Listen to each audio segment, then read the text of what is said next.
Hello viewers, இன்னைக்கு நம்ம பார்க்க போறது One Piece episode 138.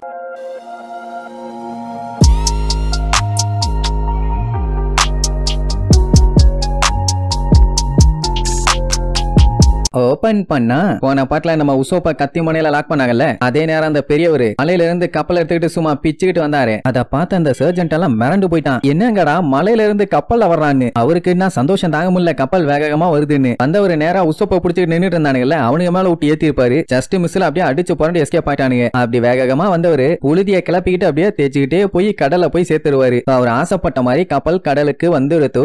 இவ்வளவு வேகமா வந்திருக்காரு, அவரோட ஹார்ட் நின்னு போகாதான்னு ஒரு சின்ன டவுட். ஏன்டா பசகனமா பேசுறீங்கன்னு யோ கிளவா இருக்கியா இல்லையான்னு கத்துவாங்க. அவருக்கு அப்படியே ஒரு செகண்ட் கேர் ஆயிருக்கும், ஏன்னா பயங்கரமான வேகத்துல வந்தாருல. அப்படியே எந்திரிச்சு நம்ம ஆளுல பாத்துட்டு ஒரு வழியா நான் கடலுக்கு வந்துட்டேன் அப்படின்னா நான் பைரட் ஆயிட்டேன், இது ஒண்ணு என்னோட சவப்பட்டி கிடையாது, இது என்னோட பைரட் ஷிப் சூப்பர்னு சொல்லி கத்துவாரு. இந்த ஆடுகளும் கூட சேர்ந்து கத்துங்க. லூஃபி எந்திக்கிட்டு யோ கிளவா உன்னால முடியும்னு எங்களுக்கு தெரியும், ஸ்காட் அப்படி இப்படின்னு உசுப்பேத்துவான். நம்ம ஆளுலாம் கத்துவாங்க, ஏன்டா அந்த வயசானவரை உசுப்பேத்தி விட்டுட்டு இருக்கேன்னு. அப்ப அந்த சர்ஜென்ட் உனக்கு இங்க என்ன வேலை, பைரட்ஸுங்க எல்லாத்துக்கும் கடன் கொடுத்து பணத்தை வாங்குறதான உன் வேலை, எதுக்கு தேவையில்லாத பண்ணிட்டு இருக்கேன்னு கேப்பானா. அவரு நான் முன்னாடி பணம் கொடுத்துட்டு இருந்தேன், அதனால நான் மணி லெண்டர், ஆனா இப்போ நான் ஒரு பைரட்னு சொல்லி பயங்கரமா சிரிப்பாரு. நேவி கிட்டே திமிரா பேசுறியான்னு அவன் கத்திட்டு கிடப்பான். இங்க உசோப்பு கத்துவான், கிளவா உன்னோட ட்ரெஷரை தேடிதான் அவங்க எல்லாம் வந்திருக்காங்க, அதனால பார்த்து கொஞ்சம் கேர்ஃபுல்லா இருன்னு சொல்லுவான். உடனே அவர் கிண்டல் பண்ணுவாரு, இவங்க எல்லாம் பைரட்டை பிடிப்பாங்க, ஆனா இப்ப என்ன ட்ரெஷரை ஆட்டைய போறாங்களா, என்ன தொழிலையே மொத்தமா மாத்திட்டீங்களான்னு கேட்டவன அவனுக்கு செம காண்டாவும். அப்ப ஜோரோ நமி கிட்ட ஷிப்பை கொண்டு வர சொல்லுவான். சரி ரைட்டுன்னு நமி உசோப்பு சஞ்சி சாப்பரு இவங்க 4 பேரும் ஓடிடுவாங்க. அதை பார்த்த மெரை 4 சர்ஜன் மின்ச்சி டாஹட் பைரட்ஸ் எல்லாம் தப்பிச்சு ஓடுறாங்க. நம்ம சீக்கிரமா கேப்டன் தகவல் சொல்லி பேக்கப்க்கு ஆள வர சொல்லணும்னு சொல்லுவான். ஆனா அந்த சர்ஜென்ட் வாய மூடுன்னு சொல்லி பட்டுன்னு சுற்றுவான். எல்லாத்துக்கும் செம ஷாக்கு, என்ன இவன் இவ்வளவு மோசமா இருக்கானேன்னு. ஆனா நல்ல வேலை அவன் மேல சுடல, முன்னாடி தான் சுட்டுப்பான். அதான் நான் ட்ரெஷர்ல ஒரு பங்கு உனக்கு தர்றேன்னு சொல்லியிருந்தேன்ல, அப்பவே உனக்கு புரிய வேண்டாம், கேப்டனுக்கு எல்லாம் இந்த மேட்டர் தெரியக்கூடாதுன்னு,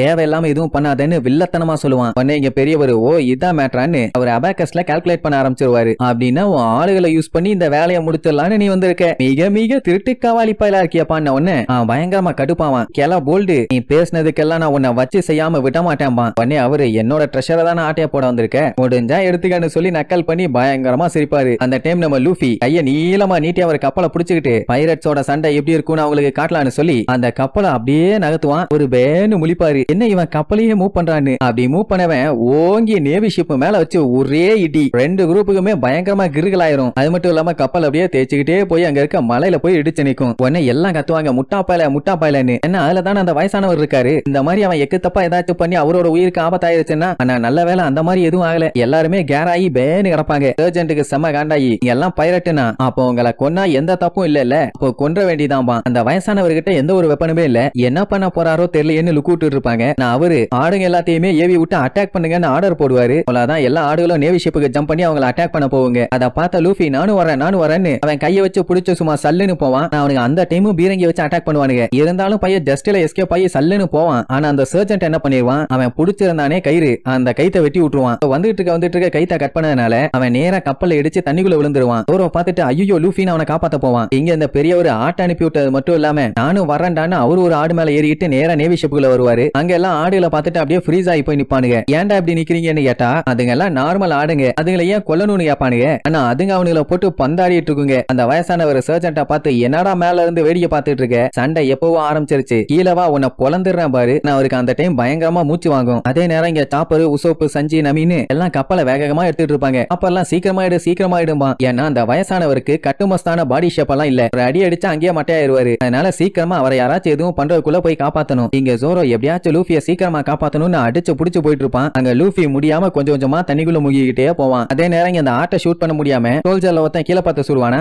என்னடா தரையில சுட்டுட்டு இருக்கேன்னு ஒரு மிதிப்பான். ஏதோ ஒரு ஆடு மேல பட்டுச்சு போல, எல்லாம் செம வெறியாயி கொலவெறியோட வந்து அட்டாக் பண்ண வருங்க. அந்த வயசானவர் பின்னாடி நின்னுட்டு சூப்பர் அடிச்சு நவுத்துங்க அப்படி இப்படின்னு சொல்லி அனுப்பி விட்டுட்டு இருப்பாரு. இங்க நம்ம ஜோரோ லூஃபியை காப்பாத்தலான்னு வேகமா வந்தான்ல, அந்த டைம் என்னாவும் நம்மளே கப்பல் இடையில வந்துரும். அவ்வளவுதான், அவன் மேல ஏத்தி அவனை முங்க வச்சுட்டு அவங்க பாட்டுக்கு போவாங்க. அப்ப உசோப்பு செக் பண்ணி பாப்பான், தூரத்துல நேவி ஆளுகள்லாம் அட்டாக் பண்ற ஃபார்மேஷன்ல நின்னுட்டு இருப்பானுங்க. ஆனா இது வரைக்கும் அவங்க கிட்ட எந்த ஒரு மூவ்மெண்ட்டுமே இல்ல. இப்ப இவங்க ஏதாச்சும் பிளான் பண்ணி தான் அவங்க கிட்ட இருந்து எஸ்கேப் ஆகணும். ஆனா முதல்ல இவனுங்க சொல்லிய முடியணும், ஏன்னா அவனுங்க தான் தொல்லை பண்ணிட்டு இருக்கிறது. ஆனா சாப்பர் ஃபர்ஸ்ட் அந்த வயசானவருக்கு என்னாச்சு ஏதாச்சுன்னு போய் பார்க்கணும்பா. கரெக்டா கப்பல் கிராஸ் பண்ணி போனதுக்கு போனதுக்கு அப்புறம் தான் உசோப்பு நம்ம எதையாவது இடிச்சிட்டமான்னு கேட்பான். பாவம் ஜோரோ உள்ள முக்கிட்டு இருப்பான். இங்க கேப்டன் இன்ஃபர்மேஷன் வருது, இந்த மாதிரி சர்ஜன் கப்பல்ல இருந்து எந்த ஒரு ரெஸ்பான்ஸும் இல்ல, நான் கன் ஃபயர் சவுண்ட் எல்லாம் கேட்டுச்சு, நம்ம வேணா போலாமான்னு கேட்பாங்க. ஆனா அவரு மின்சி கிட்ட இருந்து எந்த ஒரு ரிப்போர்ட்டும் வர வரைக்கும் நம்ம எதுவும் பண்ணக்கூடாது, கொஞ்சம் பொறுமையா இருங்க பாரு. அதே நேரம் இங்க உள்ள போன ஆடுங்க எதையுமே காணுமா, எங்க போச்சு என்னன்னு அப்படியே தேடிட்டு இருப்பாரு. எல்லாம் அடிச்சு புரண்டு ரிட்டர்ன் பிச்சுட்டு ஓடி வருங்க. ஏன்னா கண்ணை வச்சு பயங்கரமா கண்டு மணிக்கு சுட ஆரம்பிச்சிட்டானுங்க. அதான் ஆடுங்க எல்லாமே பயந்துருச்சுங்க. ஆனா அந்த வயசானவர் அந்த சுட்டுட்டு இருந்தவனை பாஞ்சு போய் மூஞ்சிலேயே ஒரே மிதி, அவ்வளவுதான் அவன் அங்கேயே மட்டை. ஆனா என்னாச்சு, குச்சி அந்த மாதிரி ஸ்டண்ட் எல்லாம் பண்ண உடனே அவரால் ரொம்ப முடியாம அப்படியே தலை சுத்தி மயக்கமா வர ஆரம்பிக்கும். அப்படியே பொறுமையா வெளியே வந்து உட்கார்ந்துருவாரா. சர்ஜென்ட் பார்த்துட்டு என்ன கிளவா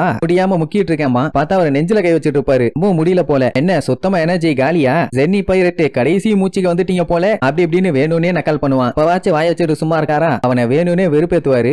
ஒரே எத்து அவரோட கப்பலையே வந்து திருச்சு அடிச்சு விழுவாரு. ரைட்டு, இதுக்கப்புறம் எதுக்கு டைம் வேஸ்ட் பண்ணிட்டு அந்த ட்ரெஷர் எங்க இருக்குன்னு ஒழுங்கா சொல்லு, உன்னை நான் உயிரோட விட்டுறேன்னு கொலவெறி தனமா கேக்குறதோட இங்க கேப்டனுக்கு சுத்தமா பொறுமை போச்சு. அதனால நேரா கால் அடிச்சிருவாரு. அடிச்சு அந்த சர்ஜென்ட்டோட அல்ல கை கார்பரல் இருக்கான்ல, அவனை புடிச்சு வாங்குவாங்கன்னு வாங்குவாரு. ஏன்டா எந்த ரிப்போர்ட்டுமே பண்ணலன்னு, அவனுங்க மன்னிச்சிருங்கன்னு நடந்த மேட்டரை பூரா சொல்லிடுவானுங்களா. அவ்வளவுதான் கேப்டனுக்கு செம்ம காண்டாயிரும். அந்த கிறுக்கு பையன் இப்படி ஒரு வேலைத்தனம் பண்ணிட்டு இருக்கானான்னு. இங்க அவன் என்ன பண்ணுவான், அந்த வயசானவரை போட்டு துவன்னு துவச்சு அந்த ட்ரெஷர் எங்க இருக்குன்னு சொல்லி பயங்கரமா விசாரிப்பான். சொல்லலைன்னா கண்டிப்பா கொன்றுவேன்னு வேற மிரட்டுவான். ஆனா அவரு என்கிட்ட எல்லாம் ஒத்த பைசா இல்ல, அப்படி என்னத்த உங்ககிட்ட சொல்லுவேன்னு சொல்லி விழுந்து சிரிப்பாரு. அவனுக்கு காண்டாயிரும். எப்படியா ஐலாண்ட்ல தான் எங்கேயாச்சும் புதைச்சு வச்சிருப்ப, இன்னும் பஞ்சாயத்து இல்ல, இந்த முக்குல இருந்து அந்த முக்கு வரைக்கும் எல்லாத்தையும் தோண்டி செக் பண்ணிடுறேன், எனக்கு எந்த பஞ்சாயத்தும் இல்ல அப்படின்னா இனிமேட்டு உன்னோட சேவை எங்களுக்கு தேவையில்லை, கரெக்ட் தானேன்னு சொல்லி போட்டு தலை ரெடி ஆவானா. ஆனா அந்த வயசானவர் அவனை அட்டாக் பண்ண ட்ரை பண்ணுவாரு. ஆனா அவரை ஒரே அடியில திருகி விட்டுருவான். அதுக்கப்புறம் கத்திய வச்சு வெட்ட போகும்போது அந்த அபாக்கஸ் வந்து அவனை சோத்துன்னு அடிக்கும். யார் அடிச்சான்னு பார்த்தா ரோபின். என்ன மன்னிச்சிருங்க, உங்க அபாக்கஸ் நான் உடச்சிட்டேன்பா, நான் அவன் மண்டாங்க வீங்கி இருக்கும். உடனே அந்த சர்ஜென்ட் எவ்வளவு தைரியம் தான் நீ நேவி ஆளுலயே அட்டாக் பண்ணுவேன், உன்னை சும்மா விட மாட்டேன்னு வண்டியா டைலாக் அடிப்பான். அப்ப ஆடுங்க எல்லாம் அவன் மேல பாஞ்சு அவனை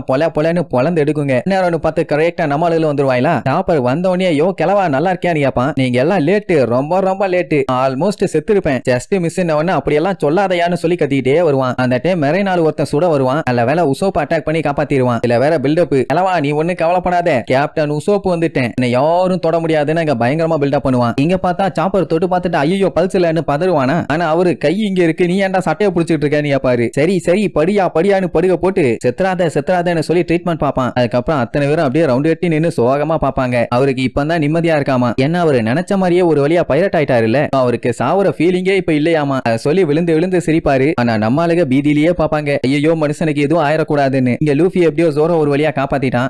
என்ன பையன் லாரியா தண்ணி குடிச்சிட்டான் போல, எல்லாத்தையும் வெளியே ஊத்திட்டு இருப்பான். அதே நேரம் மெரைனால் ஒருத்த மாட்டிட்டான்ல, அவன் உசோப் கிட்ட சர்ஜென்ட்டோட ஆர்டர்னால தான் இங்க வந்தோம், எங்களை எதுவும் பண்ணிராதீங்கம்மா, சுப்பீரியர் ஆர்டர் பண்ணா சபார்டினேட்ஸ் கேட்டுதான் ஆகணும், எங்க கேப்டனும் இப்படி தாப்பான்னு சொல்லி ஏதோ ஃப்ரெண்டு கிட்ட பேசுற மாதிரி பேசிட்டு இருப்பான். இங்க லூஃபி அப்படியே முக்கிட்டு கிடப்பான். அந்த நிலைமையிலுமே அந்த வயசானவர் நல்லா இருக்காரா இல்லையான்னு தான் விசாரிப்பான். அவ்வளவுதான் பஞ்சாயத்து ஓவர். அந்த சர்ஜென்ட்ட நமி கைத்த வச்சு நல்லா கட்டிடுவான். அதுக்கப்புறம் ஜாலியா பேசி சிரிச்சிட்டு இருப்பாங்க. நமி அந்த டைம் நைஸா போய் இப்ப வாச்சும் உங்க புதையல் எங்க இருக்குன்னு நீங்க சொல்லலாமே, நாங்கெல்லாம் ஆர்வமா இருக்கோம்னு சொன்ன உடனே அப்படியே ஸ்டன் ஆகி போய் நாக்க வெளியே தொங்க போட்டு சைல திரும்பிடுவாரா. உடனே சாப்பர் புடிச்சு கத்துவான், எனக்கு அறிவு இருக்கா நமின்னு. ஏன்னா அவரே ஹார்ட் பேஷண்ட். இந்த மாதிரி திடுக்கிடும் கேள்விகள் கேட்டா அவர் என்ன பண்ணுவாரு, சாரியா கிளவா உனக்கு ஒண்ணும் இல்லையே நல்லா இருக்கேன்னு கேட்ட உடனே அவரும் சரி ஓகே உங்களுக்காண்டி சொல்றேன் பாரு, ஏன்னா நம்மளுக்கு இவருக்காண்டி ஏகப்பட்ட வேலை பார்த்தாங்கல்ல, அந்த ஒரு நன்றிக்காகவே நான் சொல்லலாம் பாரு. நமிக்கு செம ஹாப்பி. ஏன்னா நேவியாளிலே ஆட்டிய பொண்ணுன்னு வந்திருக்காங்கன்னா கண்டிப்பா அது பெரிய ட்ரெஷரா தான் இருக்கும்.